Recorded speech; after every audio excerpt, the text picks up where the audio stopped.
जी हाँ दोस्तों, मैं हूं धर्मेंद्र भारद्वाज और आप देख रहे हैं ऑथेंटिक न्यूज। आपको बता दें, मऊ जनपद के खुरहट में हुई मारपीट की घटना के बाद मीडिया में चल रही खबरों के खंडन में क्षेत्राधिकारी मोहम्मदाबाद ने क्या कुछ कहा, आइए देखते हैं इस रिपोर्ट में।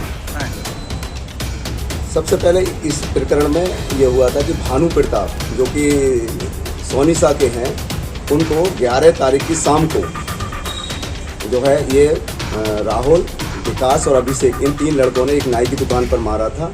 और उस मारपीट के बाद भानु प्रताप थाने पर रात में चोटिल होकर आया। उन्होंने कहा मुझे 3 लड़कों ने मारा है, जिसके नाम जो है अभिषेक, राहुल और विकास हैं, लेकिन मैं उनके पिता का नाम नहीं जानता और मैं सुबह को नाम पता ज्ञात करके कल तहरीर दूंगा और मैं मुकदमा पंजीकृत कराऊंगा।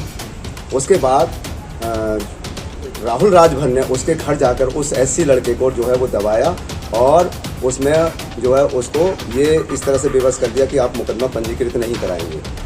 उसके पश्चात राहुल राजभर और उसके 2-3 साथी, जिसमें विकास और अभिषेक, ये खुरहट में एक लड़का मनीष जो कि भानु प्रताप का साथी था, उसके पास गए कि कल हमारे खिलाफ आप ही उसको, भानु प्रताप को जो है वो भड़का कर ले जा रहे थे थाने पर हमारे खिलाफ मुकदमा दर्ज कराने, और इतने में कहकर उसका कॉलर पकड़ लिया और मारपीट कर दी, जिससे उसके सिर में चोट लगी।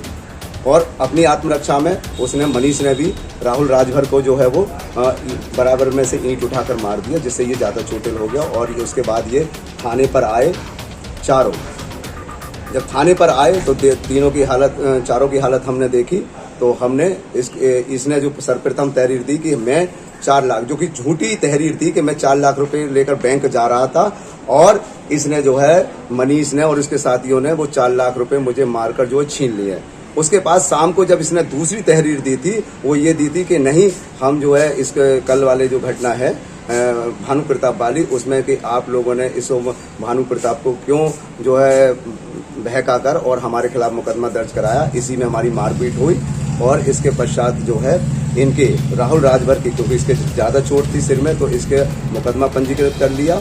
और उसके पश्चात राहुल राजभर, विकास दुबे और अभिषेक और मनीष, इन चारों का हमने 170, 126, 135 भारतीय नागरिक सुरक्षा संहिता के अंतर्गत इनका चालान जो है कर दिया। इसी बात से नाराज होकर इनके पिताजी जो कि रामदरस राजभर हैं, वो नाराज हो गए कि हमारे बेटे का क्यों कर दिया, और तमाम तरह से ये जो है पैसे वाली आरोप लगा रहे हैं, जो कि बिल्कुल निराधार और असत्य है। ये अपने जो है सत्ता पार्टी का दबाव बनाकर जो है वो अपने लड़के के चालान से बचाना चाहते थे।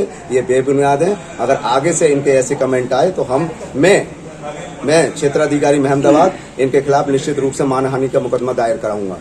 सत्ता का भी दबाव बनाया जा रहा है क्या? सत्ता का बहुत बड़ा दबाव जा रहा है। प्रत्येक पक्ष में दो जो है गुट हो गए हैं बीजेपी के, जो प्रत्येक पक्ष उसमें जो है प्रकरण में आकर एक पक्ष से सम्मिलित हो जाते हैं और दलाली करने की जो है वो कोशिश कर रहे हैं, जिसको हम जैसे जो है वो निष्पक्ष और ईमानदार अधिकारी जो है वो उसको उसका इनकार कर देते हैं करने से, और जो पारदर्शी तरीके से और निष्पक्ष तरीके से जो भी प्रकरण में सत्यता होती है और जो भी कानूनी कार्रवाई हो सकती है दोषियों के खिलाफ, वो करते हैं। तो इससे नाराज होकर ये अनाप शनाप जो है उसमें मीडिया में जो है अपने बयान देते हैं, और ये बिल्कुल जो है एक शोचनीय स्थिति है, और जिससे कि जो है पुलिस प्रशासन जो है कार्य अच्छी तरह से नहीं कर पा रहा। और लेकिन हम जैसे अधिकारी इनका पुरजोर विरोध करते हैं, और जो सत्य होगा और जो ईमानदारी से जो प्रकरण में सत्यता आएगी, जो दोषी होंगे किसी भी घटना की जांच करके, हम उनके खिलाफ निश्चित रूप से कार्रवाई करेंगे, चाहे वो सत्ताधारी पार्टी के कार्यकर्ता भले क्यों ना हो। धन्यवाद।